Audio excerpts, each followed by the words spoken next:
Welcome to Apple Time Warp with John Romero and Craig Johnston. Welcome to another episode of Apple Time Warp. Today we're going to be speaking to Doug Carlston, who is one of the founding members of Br0derbund Software. And if you remember, Br0derbund seemed to always have the best games and software on the Apple II. So we'll talk to Doug about how Br0derbund came about, the games, and a little bit about the name Br0derbund. Well, thank you. Thanks, Doug, for joining us. No problem. Hopefully, we are able to pull the curtains back on the early 1980s, and maybe you remember some of it. It's a lot, but I do remember a little bit of it. Yeah, maybe some of the things I say will jog your memory. We'll see. It's okay. Whatever you can remember is great. Any little bits of information. John, if you don't mind, I'd like to start by talking about the name of the company and how it came about. Yeah, let's go ahead. Yeah. Doug, I recently read your interview on Paleotronic, which brings me to my first question. When my brother and I were growing up in South Africa, we didn't know anything about Br0derbund, but we did know that we loved Br0derbund Software. Uh-huh. And we really loved everything you guys did, and all of your games were light years ahead of what everybody else was doing. And so anytime we wanted to buy a new game, we always wanted to buy a Br0derbund game. And it was only recently when I was reading that Paleotronic interview that I learned that you based the name of the company, Br0derbund Software, on the secretive Afrikaans organization called Br0derbund. Do you mind talking about how that happened? Well, yeah, we didn't expect to ever get busted on that. When I first started writing some of our early games, something called the Galactic Saga, I was still a lawyer practicing in Maine on the other side of the country, and I wanted a character who was one of the opponents to the user who was a trader, and that he worked for a guild of merchants and traders. And so I was going to call it the Brotherhood, and I decided that I'd make it a little more obscure, so I made it the Br0derbund to play with. I speak German. I grew up partly in Germany, so I didn't want to call it something too German, since Americans are fairly anti-German, and I wanted a /O because it's a play on the computer zero. So I call it the Br0derbund. But I'd taught when I was 19, 20 years old. I taught in Botswana, so I knew about the Br0derbund in South Africa. It wasn't actually named after that. And I worried about that for a bit, and then I thought, nobody in America has ever heard of the Br0derbund in South Africa. It'll never come up. And of course, it almost never did. But every once in a while, somebody with South African says, "Do you know about this organization?" And I said, "Well, it's spelled differently. It's a general term for the Brotherhood." So that's where it came from. It was not any form of homage to the Br0derbund. I was in fact PI'd, a prohibited immigrant to South Africa for many years, and so I didn't have any sympathies for the apartheid regime. And did you know much about Br0derbund and what they did and what they stood for? Well, I knew that it was an association of largely, Afrikaners, apartheid supporters, going all the way back, I think, to the 40s, and Prevert and some of those guys were involved with it. So I knew a reasonable amount, but I was more taken with the Brotherhood idea. My brothers and I were going to start the company, and it just seemed like a kind of a silly, clever way to do it. We were not actually taking the company at all seriously for a number of years until we suddenly realized that we had to, and it was too late to change the name by then. Cool. So you started the company on the Galactic Saga, basically, that you wrote. That's right. Yep. And that was hey, we could probably make money from this. This is really fun. And soon after that, I think you got Gary involved, right? No, the sequence is a little different. I wrote the Galactic Saga and had other companies publish it. So, okay, was synergistic? Creative Computing, Adventure International, Scott Adams down in Florida, and Art Canfill out in San Francisco. I can't remember what his company was called. And nobody asked for exclusive rights, so I had all three of them publish all the games. That's right. And then when Gary and I decided, I came out to visit him. I was in Maine, he was in Oregon, so I came out to visit him, and he was tired of working for March of Dimes and setting up walkathons. I said, why don't we start a computer company? You can sell the software I write. So we decided to be the fourth people selling the same stuff. Went to the West Coast Computer Fair in our first month and met a trader from Japan who had a series of fast action arcade games, but didn't have a computer to display them on at the show. So we had an Apple II, an extra Apple II, and we put his games up on our machines, and they attracted a lot of attention. Wow! So you met StarCraft for the first time. Was it April 11th of that year? I don't remember. I thought it was a little earlier, March sometime, but it was at the West Coast Computer Fair in 1981. Okay, nice. Yeah, StarCraft was an early, I guess, importer of Japanese games. Minoru Nakazawa, who was the founder of StarCraft, came from a family of silk traders, and he had an assistant who was a programmer. So he had basically 3 games, I think, at that point, and he brought them over and was looking for a distribution channel for them, but he didn't have one yet. And so he met us, and at the show he had a booth and asked us to distribute the software. So that's how we hooked up with him. This is early enough that his Apple II products were still on cassette. So it was really very, very early. Wow. Would that have been Puckman? One of the early? His first one was called, they were called Apple Galaxian, Hyper Head-On, and Golden Mountain. Okay. Yeah, I remember Golden Mountain. And we did not know that any of them were coin-op rips because we hadn't seen any of them, and we thought they were original. And 2 were high resolution, and Golden Mountain was low resolution, and we didn't know which was going to sell. But the high resolution ones were more popular. Although what wasn't popular about them was that you had to turn your television on its side in order to play it. Yeah, because it was like an arcade CRT. Exactly, and they just wanted it elongated top to bottom rather than side to side. And apparently in Japan, where most people have small TVs, that was not a major impediment. Yeah. But we have some fun with that. Our nascent customer service department was starting to get a lot of questions in our first year about what they were doing wrong. They put the they put the disc in or put the cassette in. The program came up and it was great, but it was sideways. and with the disc, we just told them to take the disc out and turn it 90 degrees and stick it back in. Oh my God, that's great. So Alien Reign is Apple Galaxian. That was the first We changed the name after Atari contacted us and said we didn't have the rights to the name. So we didn't know why, but we just changed it. And we did the same thing with Pac-Man and changed it to Snoggle. Yes. Yeah. It was Puckman and changed it to. And then we found out later, Jerry Pisani, I think, was that his name?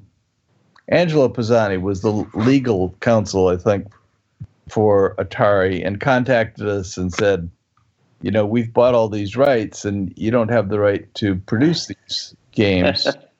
But they wanted us to code for the Atari machines, and so they were pretty kind about it. They gave us like 6 months to sell out our inventory, and so we didn't actually suffer from that at all. Games didn't last much more than 6 months anyway. So yeah, that was a Soft Talk Top 30 game though. That was a really good game. Yeah, I think Are you talking about Apple Galaxian? Alien Rain? Yeah. Yeah. Alien Rain, Alien Typhoon made the list. Snoggle made the list. Most of those early games, other than the very, very earliest, like Gold Mountain and Hyper Head-On, did not ever make the list, I think. Yeah. Yeah, Hyper Head-On was a copy of Head-On in the arcade. Okay. Part of this is I never spent any time in arcades, so I didn't recognize. You had no idea. But I also thought maybe they were only in Japan, so we weren't sure. Oh yeah, yep, that would make sense. So we did run into this problem frequently going forward. We had a lot of people who submitted products, and it turned out that they were copies of some kind of coin-operated game, and we didn't have an easy way to check that originally, especially if they weren't in the U.S. at that point. Yeah, most games back then were copies of arcade games anyway, and it's like, well, here's the game design. It's the idea. You didn't actually pixel by pixel copy the graphics from the arcade machine, so there would have been leeway if you went to court. There would have been some sort of like, well, some artistic interpretation kind of. Well, we probably wouldn't have done that. We were not trying to copy anybody. I think Apple Panic turned out to be a copy as well. Yeah, it was from Space Panic. Yeah, but we got away from it as fast as we could when we realized what was going on, and we had enough other products that it was not key. We didn't start just with games. We tried to sell legal software because I was a lawyer and I'd written a lot of software for myself in my law office. We also picked up accounting software in the first year, something called Payroll that a guy up in Eugene, Oregon had done and sold at a much higher price. I think it sold for $500 a copy. And then Bank Street Writer came calling, or Bank Street College in New York came calling in 81 or 82 with their word processor. Yeah. So that combined with our exports to Japan, I think Japan was 41% of our revenue in either 82 or 83, somewhere in there. Wow. We in another year, accounting was something like 40% of our sales. So this was a learning process. We were trying to figure out who we were, what we could do well. Microsoft was the same thing. Bill was really wanted to be known as a game company as well as everything else. So he put a few games out, but his partners in crime thought that wasn't a very good use of their time or their talents, and eventually they migrated away from it. Yep. So do you remember, from all of these games, do you remember any of the people that made the games, like Tony Suzuki on Alien Rain? Sure. I went to visit him. He was a student up in Sendai in northern Japan, and he programmed standing on basically on his heels, computer on a cardboard box in the corner of his room. And he explained that he wasn't going to be able to do this very long because his parents would expect him, when he got his degree, to go work for a large company, presumably a well-established company that had been around for 100 years or so.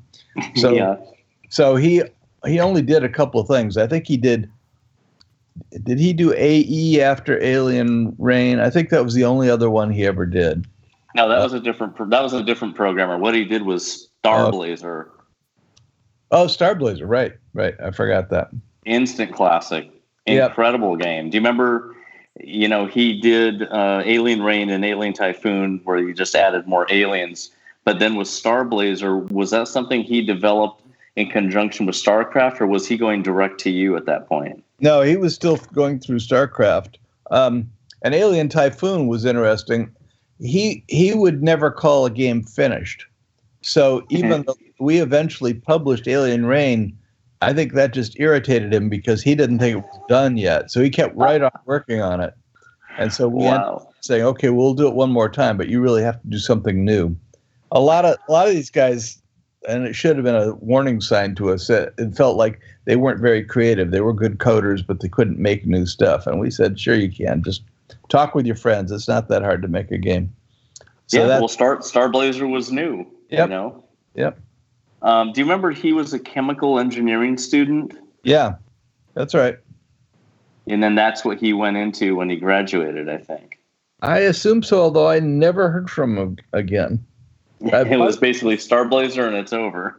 Well, I think part of it was our relationship with StarCraft came to an end when we found out that these royalty checks we were sending, and they amounted to millions of dollars, even in the first years, weren't going to the programmers. I talked to the coders, and I had a Japanese assistant who could talk to them, and I'd find they'd been paid like $5,000. So I started sending the monthly royalty statements directly to the programmers. And of course, that blew up Nakazawa's company, but I didn't care. It was his fault. Yeah, exactly. And I talked to him about it too, and he said, "Well, you don't understand. We don't do things that way in Japan. If you start paying young people that much money, you you ruin them. They'll be no good in 2 or 3 years." I didn't buy that.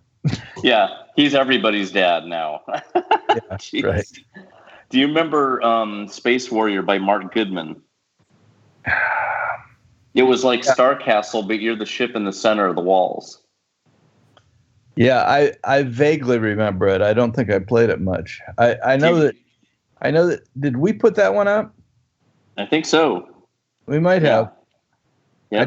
I do remember it as a submission, and I remember that the submission was kind of buggy, so I sent it back to him. And then I think by the time it came back again, I wasn't doing the submissions personally myself anymore. Okay. So, did you guys publish the Bilestone, or was that a different company? No, that was that's what I thought. Space Warriors was that originally. That was the submission was under that name, and that's the one that I rejected. The super bloody one. Yeah, but it also was buggy, as I recall. Yeah. Do you remember Genetic Drift by Scott Schramm? Sure. Well, Scott came to work at Br0derbund, so I got to know him.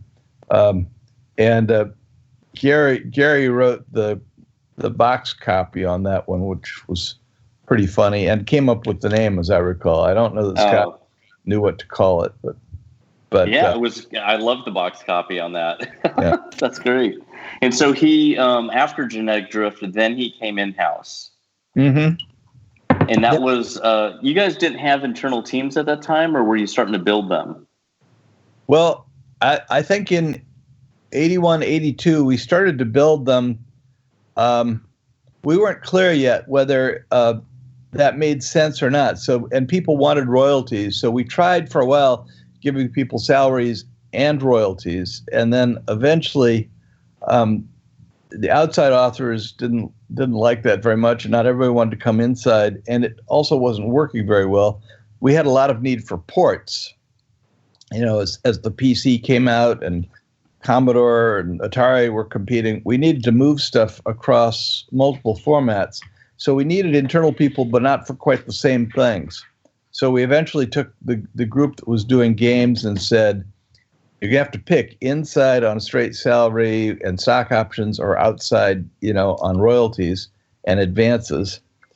And people got mad about it. I do remember that. But about half went out. Dane Bingham went out. Scott went out.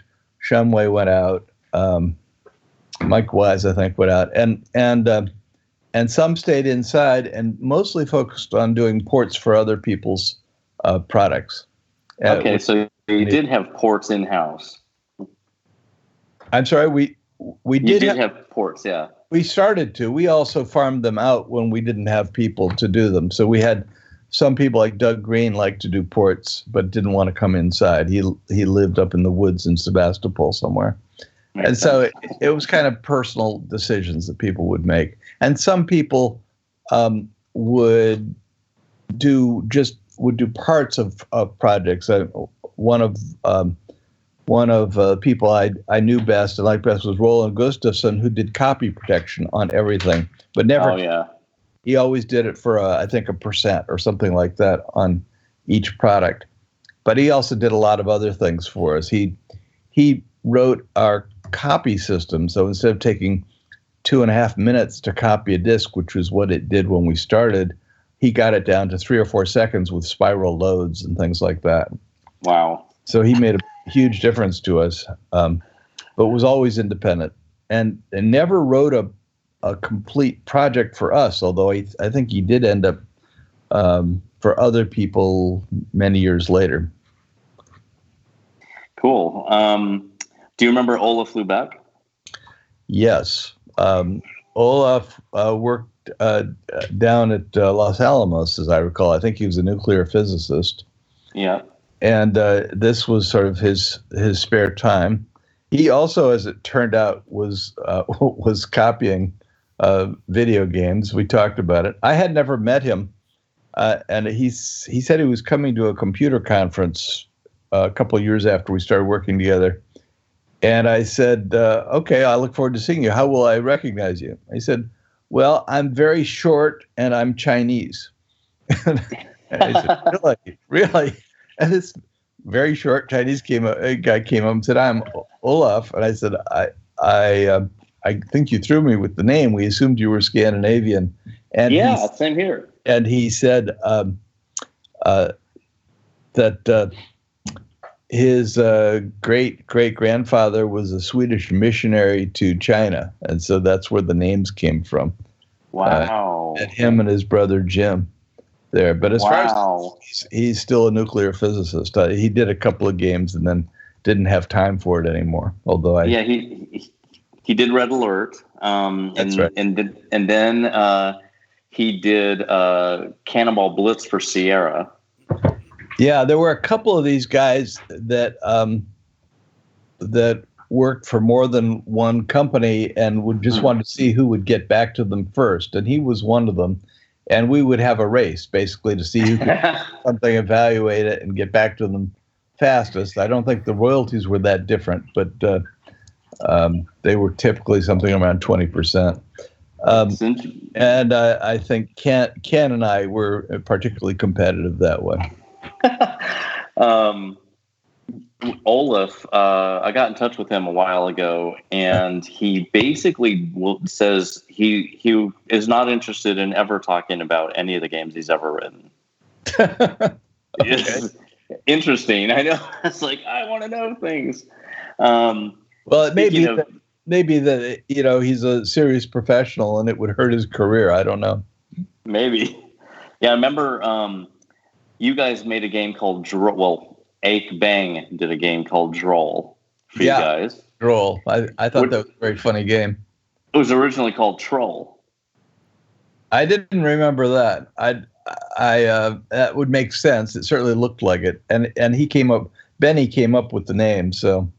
Yeah, so it's funny that you put his name as Ache Bang in that, because his name was Benny Ache Bang. How do you say it in Go? Benny and Go is his name. Yeah, he came up with that. We let people put their name as whatever they wanted, and so that's what he put in the software. So and I thought he was still, I think, in high school when he did it, and I think he wanted to have some anonymity for some reason. I think he was also a pirate. I think he just wanted to be kind of off everybody's radar. He had a very large software collection. He admitted he hadn't bought any of it. Wow. Well, he also, interesting. Now, I thought that he did that. I didn't know that you knew his name because he wrote Bandits and Gamma Goblins for Sirius with his name Benny and his brother Tony. Yeah. No, we had to because he wasn't getting his royalty checks as Ache Bang. We knew who he was. Yeah, so they weren't. He wasn't hiding it. He just decided to put a different name, maybe so Sirius didn't know. I would have thought that he would want Sirius to know, because they're competitive. Respecting his bargaining position. Yeah, I don't remember. It was, a lot of people did that sort of thing. They submitted to everybody to see what happened. Nobody was ever as prolific as the first Sirius programmer. Nasser. Nasser Tabelli. Yeah, Nasser, I think, had 9 bestsellers in 1 year. Yes, he did. He was incredible. I've actually done really long interviews with Nasser and talked to him. He was super great. And interestingly, he moved into console games and wrote Final Fantasy 1, 2, and 3 himself. Yeah. And then he did Secret of Mana, and then he retired. Well, he had something going on. He was very secretive, and I didn't know whether immigration was going after him or an ex-wife or what. But he was hard to pin down. He never wanted anybody to know where he lived or what his phone number was or anything. But maybe for that. It's funny. Well, maybe because he wasn't going to move. He's lived in the same house since the 70s in Sacramento. Yeah. And Jerry Jewell is just 2 streets away from him. Oh, okay. Well, I know where Jerry lives.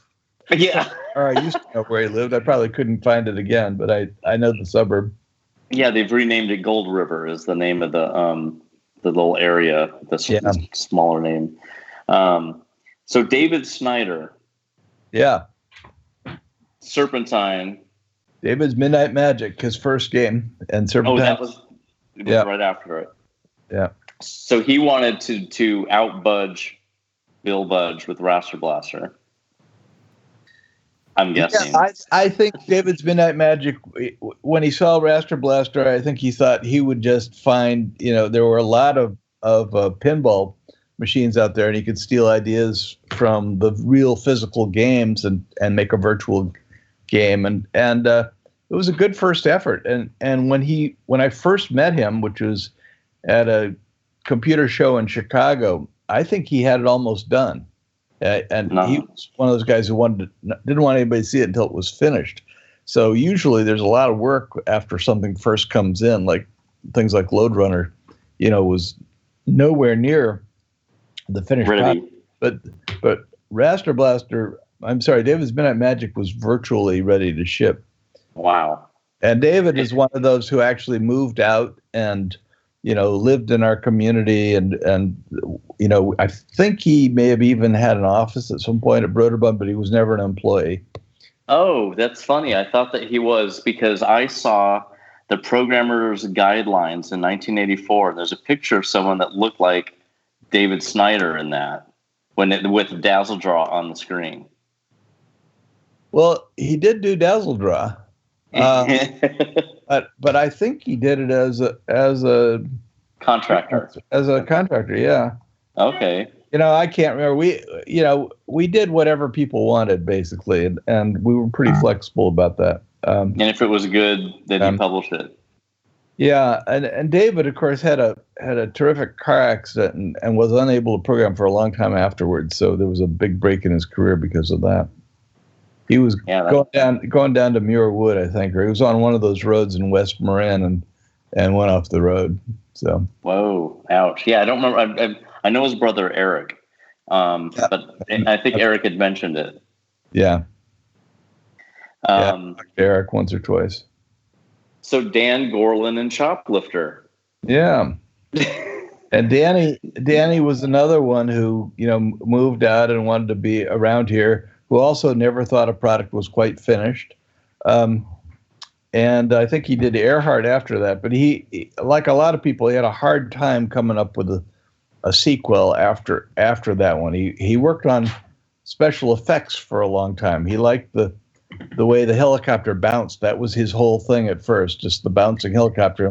And with some help, got a game wrapped around it. And Earhart was the action of the waves, And just didn't have the impact that Choplifter did.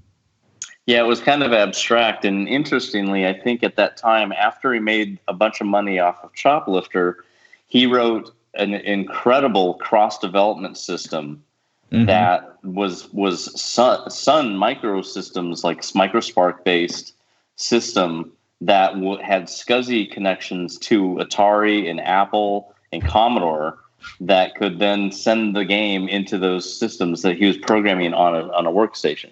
I knew he had a team, and that's what he was working on. I never saw the fruit of his labors. Yeah, it was. He said he spent a ton of money on it, and he did it, I guess, for Earhart, and then it didn't do well, and that was the end. Yeah. And then he ended up getting deeply involved in African drums and moved to the East Coast. And he and Nancy split up, and I don't know what happened after that. Yeah, he's still around. I think I've been in contact with just But about every Apple II person. But he's out, what, in Philadelphia or someplace like that? Somewhere. I haven't asked him where he's at lately, but yeah, he's on Facebook too. Yeah, that's right. Geez. So Chris Jochimson. Did you say Jochimson? Jochimson. Okay. So did he do Track Attack as a freelancer, and then you guys brought him in for Arcade Machine? Or? Well, he was very early. He was in Portland, and when we moved Br0derbund from Eugene down to the Bay Area in '81, he came down with us. He still wasn't an employee, but he just thought he'd help us move. There were only 5 of us or something at the time.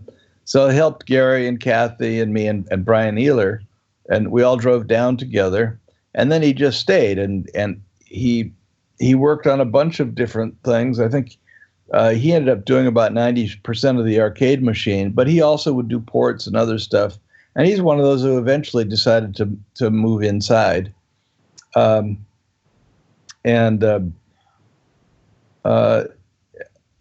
trying to, I know he stayed locally. He got married. I have seen him at reunions until whatever it was 5 years ago when we stopped doing reunions. He's a good guy. He is, yeah. He's a really good guy. You could tell. I was at one of those reunions and got to talk to him, and I could just tell what a great person. Yeah, he's just a very grounded guy. So. Yeah. So now, the Arcade Machine was an incredibly innovative product in 1982. Was the idea of Arcade Machine, did that come from the fact that Pinball Construction Set could write out discs that could be booted as your own standalone pinball machine? I didn't remember the order of that, whether Pinball Construction Set. Did Bill do that? Did Bill Budge? Yeah. Okay. Yep. But I'm sure that Chris and I were just talking about it. I originally wanted to code it, but you can't code and run a company at the same time. At least I can't. And Chris was 10 times the programmer I was anyway, so he gave me joint credit on it, but I wasn't stupid enough to claim half the value of it because he did about 99% of the real work on it. But I think that the idea was just something that we both liked, and so we sort of sat down and mapped it out together. But he ended up writing it, and it wasn't at all derivative. I think, however, the pinball Construction Set worked. The moment we decided to go in a different direction with the content, everything had to be new to do it.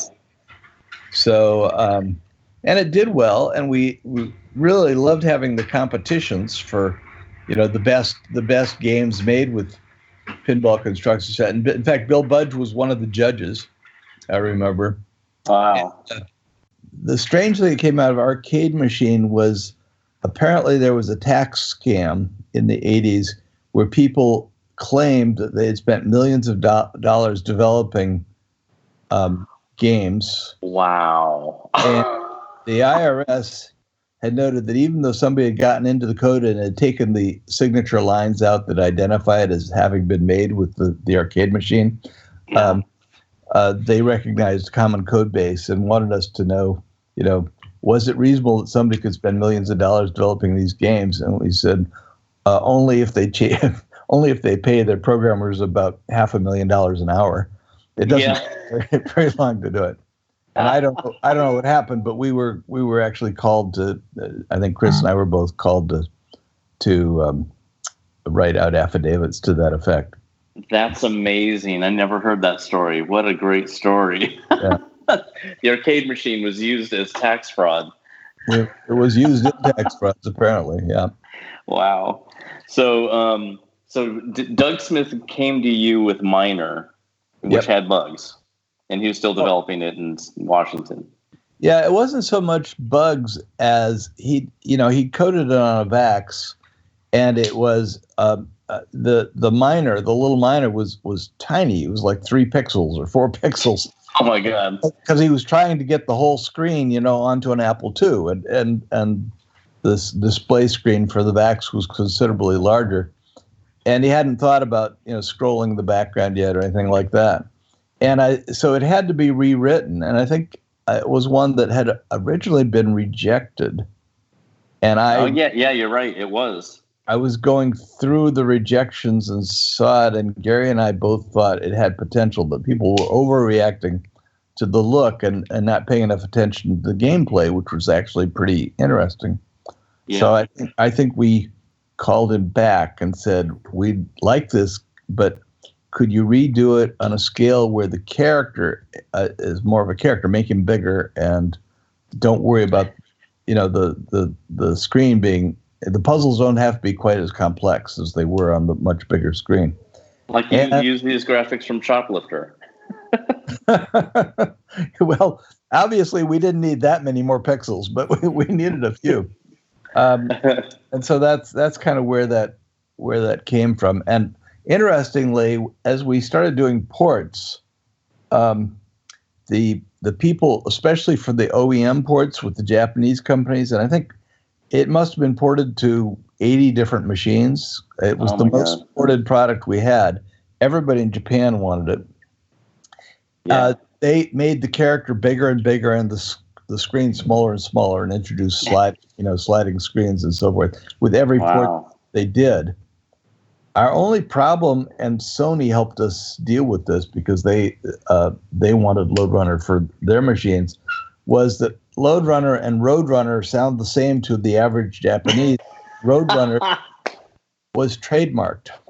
And so oh my God. Loadrunner was a violation of the trademark. So they did something to get a license for the use of the name from who, I think it was Roadrunner was a cartoon show, right? So the cartoon had been previously licensed over there, but they did some sort of a deal and made it possible to sell in Japan.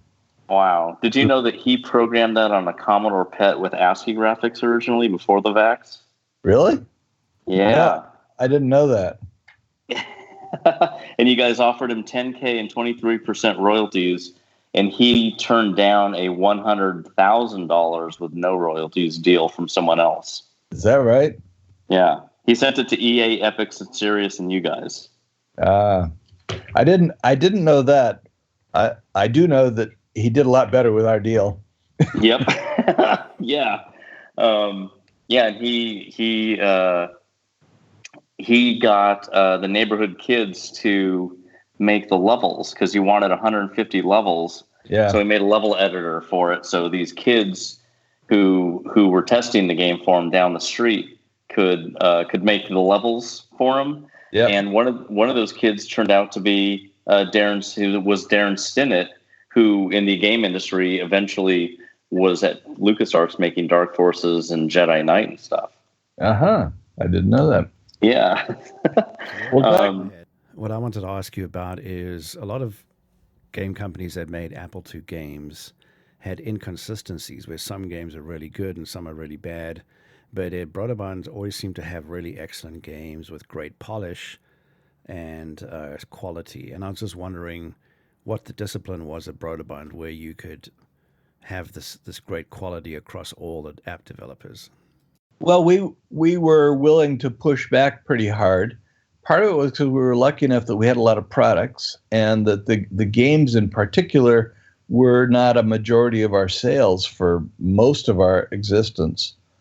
So we could just say, we're just trying to make this a better product, so work with us on this. And later, not the first 3 or 4 years, but later we also had musicians and animators and so on could help in areas where people were weak. And, some people couldn't do music, some people couldn't, or sound effects, some people couldn't draw people and stuff like that. So we would help when we could. That became more and more true the later, and more sophisticated software got. But in the early days, it was more just saying, kind of, this is what we expect, and they generally wanted to put the best product out. Sometimes our problem was less that people wanted to ship before it was ready than it was that they never thought their product was ready yet. They wanted to keep working on it, and that was Tony Suzuki, that was Dan Gorland. There were a lot of people like that who just didn't see the product being quite where they wanted it to be before it was shipped. Well, I remember Jordan Mechner took a long time making Karateka. Well, yeah, Jordan's still a close friend. We see him. He lives in the south of France, but we go every year to spend some time with him. And Jordan, Jordan's first effort was called Death Bounce, I think. Yeah, that's right.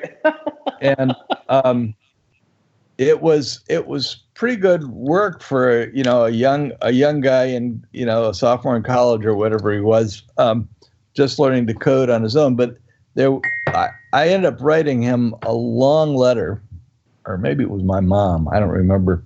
Wrote him a long letter explaining what it needed to make it saleable. I said, there's no personality, there's no story, And it turned out what I didn't know about Jordan was he'd always wanted to be in the movie business. And his father, I think, briefly had an involvement in a film company. His father was an entrepreneur. And so he always wanted to be a storyteller. So he grabbed that and built Karateka around, the story of the princess and so forth. And I don't know if you've ever played it, but there's a very rude ending for most people at the ending if you don't show proper respect to the princess. I think you beat all the villains and the princess. If you were in fighting stance and you went up to her, she kicked you in the face and killed you. But if you stood up and ran towards her, you'd embrace. That's right. Well, you remember it better than I did, but I do remember that it was. I had a lot of complaints who came in and said, "I worked for hours to get to this point, and then she just kills me." Yeah, I couldn't believe it. That happened to me first as well. I played through the whole game, and then she kills me. I'm like, no way. What did I do wrong? And I played it again so I could actually figure it out. But there was no internet, of course, to find out what was the answer back then. Well, George certainly he certainly did not make it too easy. And with Prince of Persia, of course, Prince was mostly working inside Br0derbund at that point, although he's independent. He had an office there, so we saw that in every stage as it was going along. And I think from the very earliest part, we loved it. Although there's a lot of funny things going on in there. He had Shadow Man as the counterfoil in Prince of Persia because he didn't have enough pixels left to draw another full character. He didn't fit in memory. So he just EO'd the original character, and that became Shadow Man. Stuff like that. That just when you see something under development every day, it's kind of fun. Or David, his brother, basically did all the acrobatics, kind of jumping up and pulling himself up on ledges and stuff, and they filmed him, and then he turned that into cartoons and used that to make pixels of the various activities. So it was kind of fun to see the process that Jordan went through. He's also one of those people who's a perfectionist and wanted to get everything exactly right. So it took a long time. Didn't his brother also do the acting for Karateka? He did. Actually, he might have done the. I think David probably did act out a lot of the sword fighting, or the not sword fighting, but the fighting sequences in Karateka. I know Jordan wanted to bring Karateka back a couple of years ago, and I think he did for the iOS machines, and I'm not sure that it did particularly well. I think it was a generational. I think I was an investor, so I know that it didn't do very well. So, but also it wasn't as complex as the stuff that he did later. And part of the pleasure of them was not just the fluid animation, but the complexity of the game itself, which makes a big difference. I know that you have to leave us soon and take another call, but I wanted to really thank you for being on and talking to us today. And John, I wondered if you had any more questions or comments. You guys published a lot of games, and they were all really awesome. Thank you. You guys set the high bar on quality, at least for the entire Apple II industry, for sure. So yeah, even the print shop and everything you guys did after that was just. Br0derbund was basically one of the best Apple II companies, game industry companies ever. Well, we enjoyed it a lot. We were much more interested in our product than in business. And fortunately, we had enough people who knew something about business to keep us going over all those years. But it was kind of a shame to see it come to an end, and it was essentially a hostile takeover that took us down. But it was also of an era. I have all the original games, and I have the old machines, so I can look at them once in a while, and I do. And they're not as great as they are in memory. I mean, the truth is our tastes change over time. We get more sophisticated over time. But they were fun to make. It was a great community. Unlike, I think, a lot of businesses, we didn't hate our competitors. We partied with them. We went on whitewater rafting trips with them. We played softball against them and so on. And that was part of all being young and kind of coming up through this at the same time. And you were a part of it too, so you probably had the same experience. Yeah, it was great, and having Soft Talk there as the glue at the early stage was really nice. Yeah, I don't see a whole lot of Al and Margot anymore, but they live up here in Santa Rosa, and I should see them more often. They're great people. Yeah, they're up there. So thanks for talking to us. This is really great. There's so much good information that you told us that, unless we talk again, I don't know who's gonna hear it. You have so much information. It's amazing. Okay. Thanks, Jeff.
Apple Time Warp.